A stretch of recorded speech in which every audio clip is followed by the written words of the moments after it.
2017 belajar mati-matian, Pak. Kami merelakan banyak waktu. Ratusan siswa menggelar aksi mogok dan protes sebagai bentuk kekecewaan pada pihak sekolah. Para siswa menuntut pihak sekolah bertanggung jawab atas keterlambatan mengunggah data siswa ke dalam sistem pendataan nasional sebagai syarat mengikuti seleksi SNPB. Atas kelalaian ini, sebanyak 148 siswa terancam kehilangan kesempatan ikut masuk seleksi ke perguruan tinggi negeri melalui jalur prestasi atau eligible. Pihak sekolah sendiri mengaku adanya kesalahan dan memohon maaf. Kepala SMA Negeri 17 dan Sekretaris Dinas Pendidikan Sulawesi Selatan tengah meminta kebijakan untuk siswa mereka di pusat.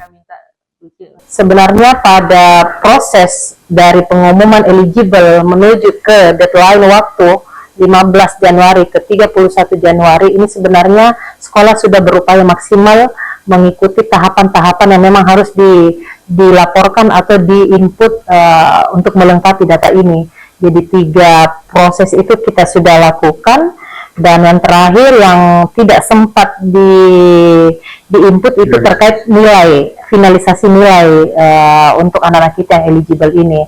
Kesalahan ini tidak disengaja, jadi kami dari pihak sekolah itu memohon maaf sebesar-besarnya dengan kondisi yang ada, tapi tetap kita memaksimalkan upaya. Semoga di jalur ini masih ada peluang untuk anak-anak kita. Dan kemudian kalau misalnya kepada orang tua, ini juga seperti kalimat itu tadi, kami mohon maaf dan tetap kita memaksimalkan upaya dengan harapan terakhir adalah tetap anak-anak kita bisa melalui jalur itu. Setelah jalur ini ada beberapa jalur yang untuk masuk ke perguruan tinggi. Selanjutnya itu adalah jalur tulis atau SNBT atau namanya dulu itu UTBK.